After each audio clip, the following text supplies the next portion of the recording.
It's Albert Prince Bell, 21-0 checking in, and you rocking with Keeping It Real Sports. And we gonna be on these. We gonna be on a lot of times. I love the platform. Check in. It's the new wave. Like, follow, subscribe, and do all that good stuff.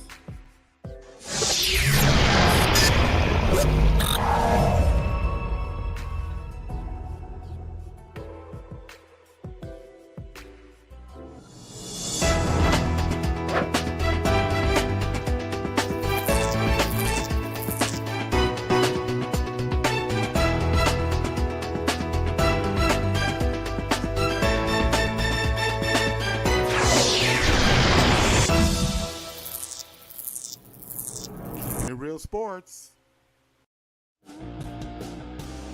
Oh, it's Saturday morning. The music's playing. You know what that means. I'm the real sports guy, Steve Taylor. He is the Sandman. He is fired up. This is Keeping It Real Sports. What is happening, Sandman?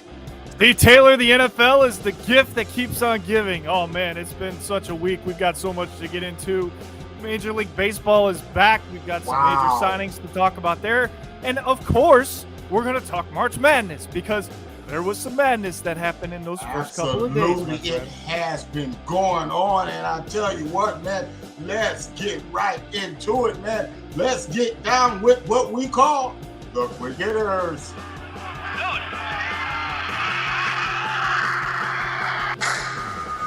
Quick hitters. All right, Steve, I'm going to start the show on a melancholy note here. We just found out this morning that a legend has passed away in the broadcasting industry. John Clayton died this morning at the age of 67 from what they're calling a illness. No specific details, but obviously it came on really sudden and fast, whatever it was, because he broke the story about Russell Wilson going from Seattle to Denver because he lived in Seattle. And, just really sad, but such an icon, a legend. I'm sure he'll be in multiple halls of fame. I remember, very well hearing his name, and the segment he had with Sean Salisbury a few years ago was epic when they did the 4 downs and went back and forth. We're going to emulate something like that today in honor of him. But in addition to that SportsCenter commercial with him in his bedroom, man, that'll go down in infamy. I mean, that was just one of the best ever. So our thoughts and prayers to he and his family. But sad to see a legend go so early.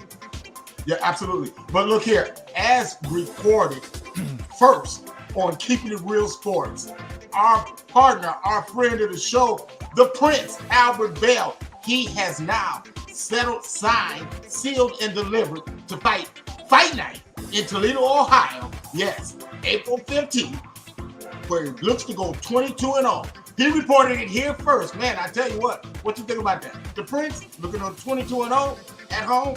Don't get much better than that, bro.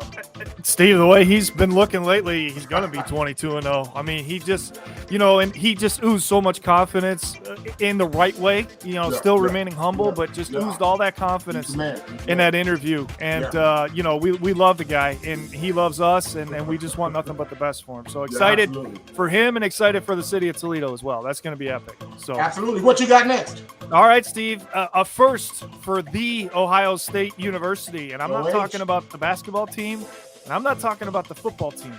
I'm talking about the women's hockey team, my friend.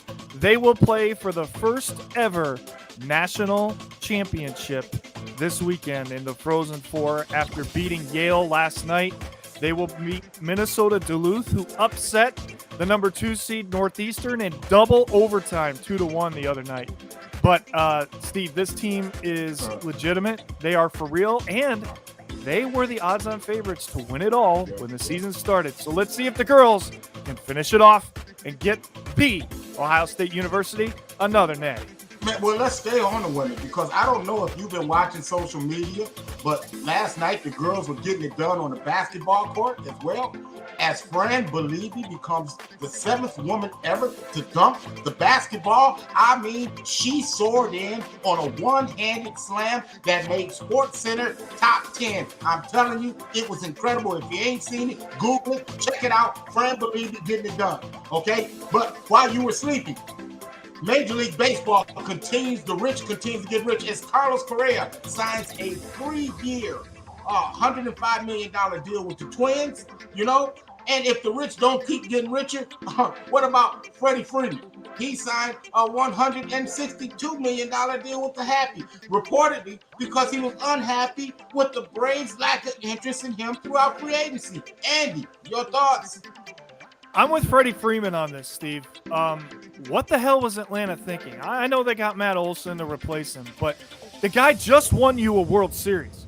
He literally just won you a World Series. He stayed in Atlanta through the doldrums before they built that new stadium and hired Snittiger to win the World Series.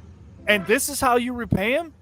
I hope he wins the World Series in L.A., and I hope he does it against Atlanta in the National League Championship Series, because that's just shoddy.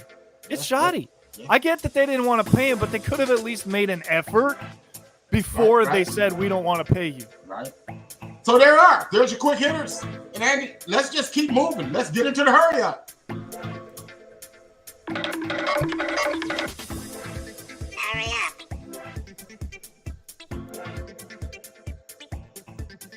All right, my friend. Well, like we said at the beginning, at the top of the show, the NFL is the gift that just keeps on giving.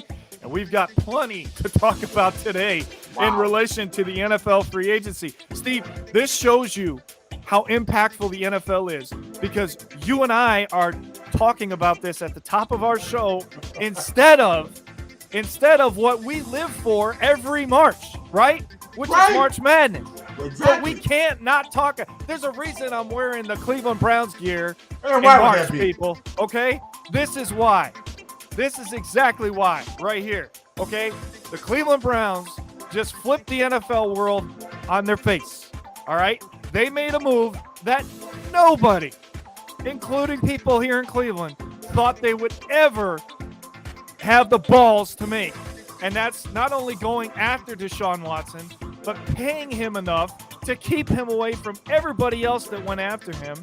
And also saying, hey, Baker Mayfield, we're not going to send you to Indianapolis. We might send you somewhere else, but we're not sending you where you want to go unless they blow our doors off, because you've acted like a child throughout this process. And Steve, I get where Baker's coming from in one aspect. They should have gone to him first before going to Houston to talk to Deshaun Watson. Outside of that, who cares? You're in the NFL, and deal with it. Quit whining, quit your bitching, quit crying on social media. This is exactly why the Browns went and got Deshaun Watson, because they wanted an adult. Ironically, they call a man that's still facing 22 counts of sexual assault an adult. But exactly. But man that likes to pull his penis out, man, when he's getting massages. I mean, come on, man. Let's just keep it real. That's what we do here. And let me take it one step further. Let me say what nobody else is saying. What the Cleveland Browns really did, and what Haslam did, is went out and bought a quarterback, because they guaranteed every dollar on that contract, a 5-year, $230 million contract. And why wouldn't they go out and buy a quarterback? Because they see the quarterback carousel has been going on for the last 25 years. So why wouldn't you go out and buy yourself a star, even if he's got a shady past? They hope that they can clean him up, but I'm just keeping it real. And while we move, go ahead. I'll keep it real too, Steve. And there are some people here in Cleveland that are very pissed off about this move because of his past, because of his off-field incidents, because Cleveland has now become the "can we save your career" domain. If you look back at Kareem Hunt, if you look back at some of the others that they've taken in and given a second chance to, if Deshaun Watson can clear his name, if the NFL does not suspend him, Steve, the Browns can win a Super Bowl with Deshaun Watson a quarterback, if they get enough other pieces to fill in some of the gaps that we saw take place last year. However, I will tell you this, and I don't think you've heard this, my friend, so I'm going to keep it real for you with my sources. Do you know who talked to him before he came back and decided to go to Cleveland? Do you know who had a conversation with him about the Cleveland Browns? Take a guess. Odell Beckham. No. Jarvis Landry went and sat down with Deshaun Watson and told him, go to Cleveland. So don't be surprised if Jarvis takes a pay cut to come back. Well, we shall see. I tell you what, we were waiting on. We were waiting on the outcome of what happened with Aaron Rodgers. Well, we finally got it. The Green Bay Packers put the tag on Davante Adams, and Davante Adams promptly asked for a trade. He gets dealt to the Raiders and is reportedly signing a blockbuster 5-year, $141 million deal to hook up with his boy.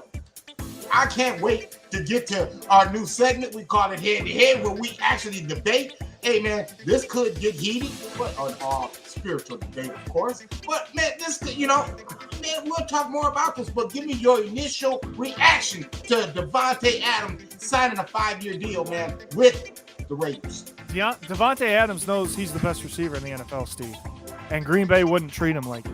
So he went to them and said, find me a team that will, and the Raiders did. And I'll tell you what, if there was a team that needed Davante Adams more than anyone else besides Green Bay, it might be the Raiders because of what happened last year. Because remember, before that horrific situation with I can't remember his name, the receiver that they drafted that was having an outstanding rookie year. You know what I'm talking about? Yeah. I can't remember his name. Damn it, Suggs or Spruggs or Ruggins. That's it. Yeah. But before that, they were looking like a Super Bowl contender. Now you put him with a quarterback that he's familiar with, even more so than Aaron Rodgers. Look out, man. Look out. That's all I'm saying. This is a great move for the Raiders. And now the Packers are going to have to try to find a receiver in the draft because I don't think they're going to find one in free agency. Well, no. Rumors are they've made calls to the Rams. We got a couple of receivers, man. Holla at me, man. Give me a call, man. I might be able to look here.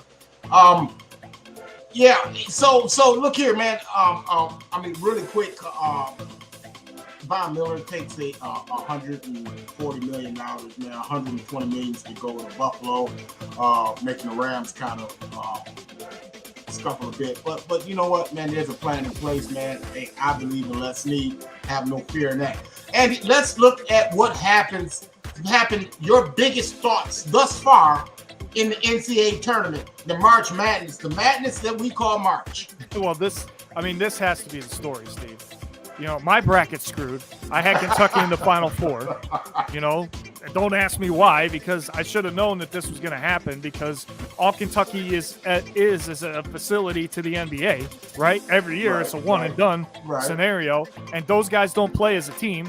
So I should have known in a tournament like this not to do it, but I listened to everybody else, including you for some part, but we'll get to that later. No. You listen to Mick. It's what you did. You listen to Mick.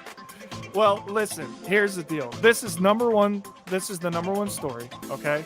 But the other one is I almost came up with the biggest upset outside of that and picking Chattanooga over Illinois. But damn it, I was close, Steve. Look,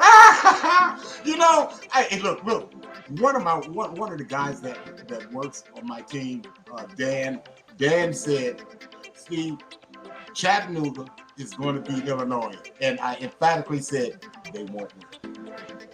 So just real sports guy insider. That's all it is. They're only there for 25 seconds during the game. It was the last 25 seconds. That's all that matters. They got the dub and they move on. Dude is a problem. Dude in your picture is a problem. Big problem. Think about how talented that team would be if Nwosu would have stayed. Right? Yeah. They would be the favorites for the national championship. I think you and I would agree on that. But he's got the Bulls looking at an NBA title. He's having an outstanding rookie year. Not better than Evan Mobley, but nobody is. But he's definitely helping out that team. Scotty Barnes, like I told you. Scotty Barnes last night dropped 31-17 and he had 6. Okay, I'm telling you, Scotty Barnes is the truth with 2 Fs. He is, but guess what? Cleveland's ahead of him in the standings, and Evan Mobley had a similar night as well. We'll debate that amongst other topics, man, as we got so much to debate about. We got a brand new segment. It's called Head to Head, to where we kind of go head to head on sports topics, and we're going to unveil that to you. We're going to do that next. Let's do that next. We're going to take a small pause. We'll be right back. You are in the Sports Shop with Keeping It Real Sports.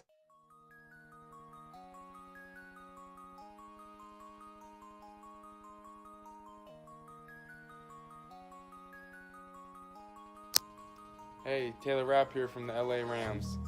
Shout out to Steve Taylor, the real sports guy, and the honorary Ram. When Steve talks sports, you better listen. Thanks, Steve from the Rams, for your continued support and love. We are taking it all the way this year, but you already know that. Go Rams.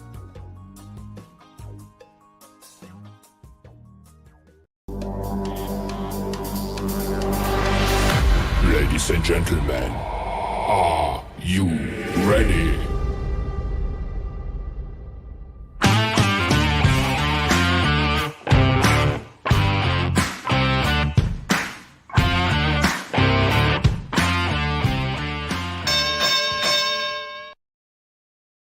Topics are on the board. Sports topics.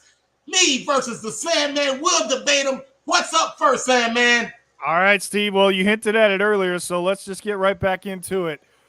All right, head-to-head. Who's better off with Davante Adams being traded to the Las Vegas Raiders? Well, it's got to be Davante Adams. It's got to be Tay. I mean, Tay he gets out of the situation that he's in. He signs a $141 million deal to go to the Raiders, to where he's got a quarterback that he's very familiar with. He's got an offense that he's very familiar with. He's got targets. They've got a tight end. That's a problem already. They've got a check down receiver. That's a problem already. They've got a running game. You add Davante Adams to it. How in the hell can you say anything else? But, man, he winning this, man. Come on, Sam, man. What you got? Listen, if I agreed with you, this wouldn't be a segment, all right? Well, what you got? Aaron Rodgers now doesn't have to target one guy, okay? He can spread the ball across multiple receivers throughout the field in different areas of the field.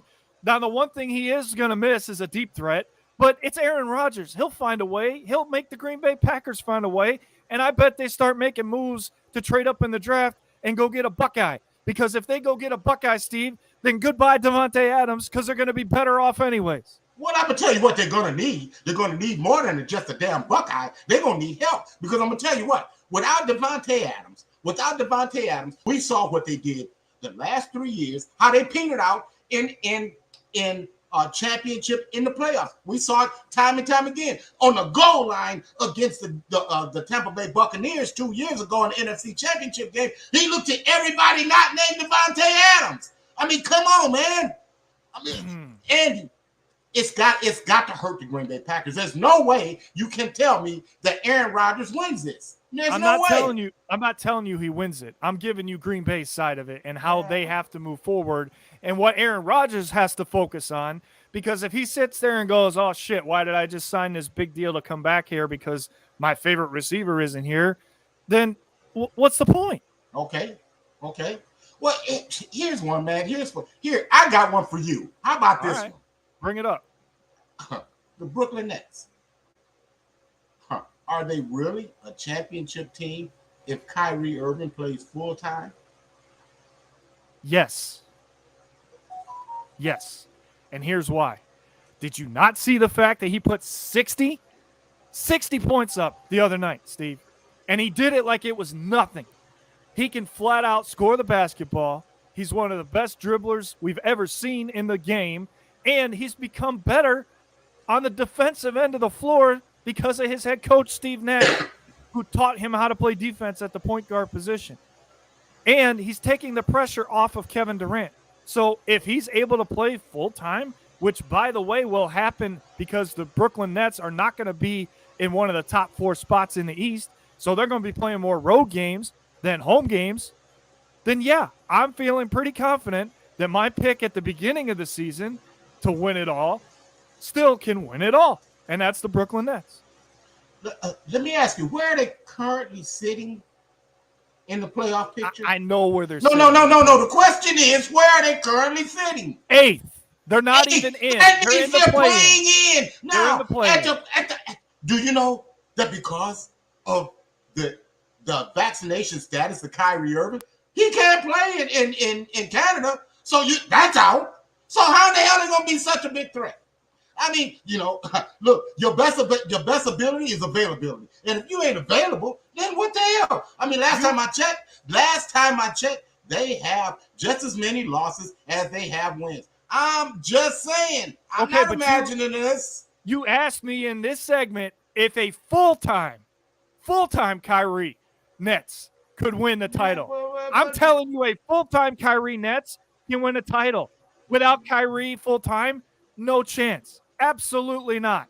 Forget about it. But you said full-time, so I'm calling you out on a full-time Kyrie. They still a 500 team. It's still a 500 team. Because he's only playing 500% of the time because he can't play in certain places. Yeah, like at home. How about that? Exactly. Yes. That's got to be the dumbest rule. That's the dumbest rule. Moving on. What we got to close it out? Well, what we got to close it out? The Lakers. Andy, who is the reason, really to blame, for the Lakers' struggles? Come on. Isn't it obvious? I mean, this is the real – we keep it real on this show, don't we? Yeah. Okay? The obvious answer is the guy in the middle. Okay? The obvious answer is the guy in the middle, and no one at any professional network has the balls to call him out. Okay? He is the problem. All he does is put himself above the rest of his teammates and find other teammates that he can bring in to his team to be the scapegoat when things aren't going right, including his head coach. So it's the guy in the middle. And I'd like to see you say otherwise because I think you agree with me. You could, man, how can you sit there and spit blasphemy against LeBron James? All he's done is become the third leading scorer in the history of the game of basketball. Okay, whose fault is it? It's the guy that you just named, his head coach. Did you see the pathetic nature that they came out in the other night when they went down like 30-6? Are you kidding me? That's the coach's responsibility to get them ready to play basketball. It ain't LeBron James. All he's done is led the team in scoring. He's had one of his highest scoring outputs in his career. So it ain't his fault.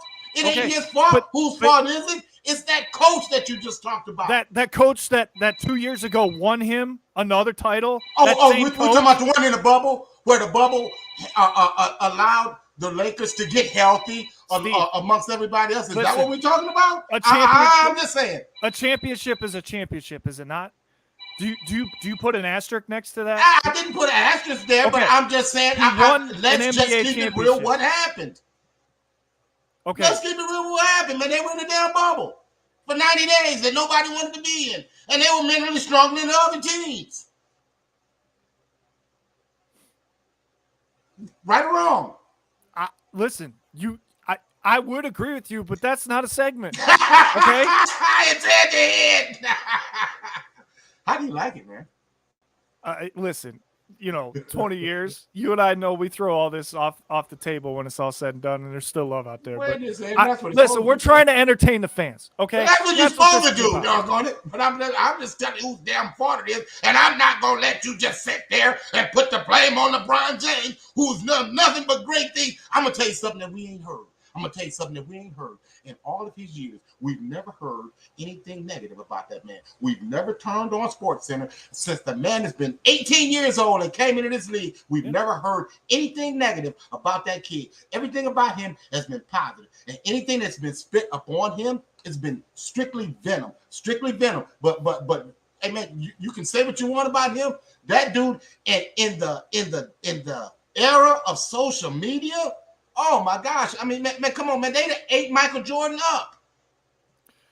I agree with that. That I can't not agree with. Okay, for the sake of this segment, but the segment's over, so I can agree with you on that now. But here's the thing. I'll say this. Okay, I'll say one thing about LeBron. He deserves to be considered one of the 5 greatest ever. Okay, I will give him all of that credit. But Steve, he's not a good teammate, and I'll leave it at that. How many championships did you get because of LeBron James? One. That's one more than your ass would have ever got, though, wasn't it? Listen, I'll eternally. How many did Craig Elo get you? Listen, I'll eternally. How many? Shut up. Don't go there. Do not go there. Do not go there. Because you're going to sound off on another team that I could blast you on. But you're going to start to sound off with that right now, aren't you? Man, don't get me going there, man. Well, you're going to start because I don't think it would be right if I finished with mine today because mine's a little bit different. So why don't you tell us what's wrong with the Cincinnati Reds already? Well, look, here's the thing. In Cincinnati, the city of Cincinnati has been very, very rich in winning this past season. The Cincinnati Bearcats made it to the college football playoffs. Cincinnati Bengals made it to the Super Bowl. Every team in Cincinnati, but the one team that we've trusted, the one team that has brought championships to the city, the one team that has told us, the fan, don't worry, we're going to be a contender. We're going to fight to be a contender. And what have you done? Well, you've lied to us. You've turned into what we call the city of betrayal. Betrayal, utter betrayal. What have you done? What have you done for it? Well, last night they traded Nick Castellanos. They tried to backtrack and get him.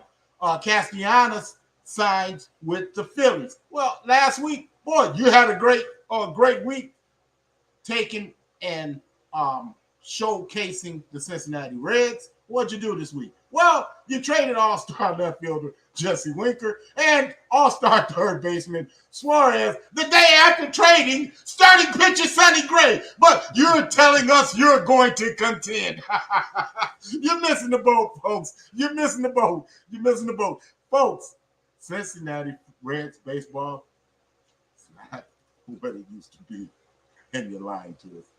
It's a mistake by the lake. All right, Steve. Well, we started the top of the show with the passing of a legend, and I'm going to pay tribute to another legend in a different era. Earlier last week, we lost a great one in the world of wrestling and the world of sports entertainment. In Scott Hall, otherwise known as Razor Ramon, passed away, complications from hip replacement surgery that ironically, Steve, did not occur because of his wrestling career. He actually fell and hurt it in a different scenario and then had a blood clot that led to, this was just awful to hear, but 3 heart attacks in one day last Saturday. And that's when they pulled him off life support, and then he passed a few hours later. This was part of my childhood, Steve. You know, growing up in the 90s with Razor Ramon, and he made history at WrestleMania 10. The first ever ladder match that occurred in wrestling history and WWF at the time, now WWE. But he climbed that ladder and won both the championship and the Intercontinental Championship, okay? But what he did for sports entertainment and for the world of wrestling was this: the New World Order, okay? Everybody, whether you were a wrestling fan or not, knew about the NWO, okay? And when he joined X-Pac and Kevin Nash and Hulk Hogan, that just turned the industry upside down. But the one thing I'll remember him most for is his most famous quote, and it was this. And he said this at his Hall of Fame speech, and I'll never forget it. Hard work pays off, dreams come true, bad things don't last, but bad guys do. Rest in peace, my friend. That's my dog, man. He's Chico. Chico. Man, what you got good for us today, man? Give me one game to look out for that you're looking forward to this weekend. Well, the fact that they won, I got to watch my Buckeyes tomorrow. I had them losing in the bracket, so I'm happy about losing that pick. I told you. But, hey, listen, in my defense, I didn't know they were going to be healthy, okay? I thought that Young and Key were still hurt. So I would not have picked against them had I known that. However, Steve, I will say this. They did not win convincingly. That was a good basketball team that they were one of. I understand. A very good defensive basketball That was team. the best defensive effort they've had all season, and I'm right on that. Well, that's because they got guys back.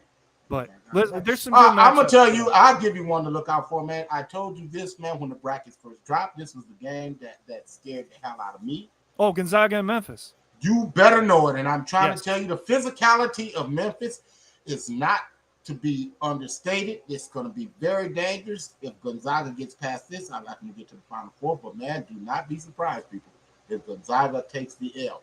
I'm just telling you. Oh, man, it's been fun, but we got to run. Sandman. We wish you love. And peace. Deuces.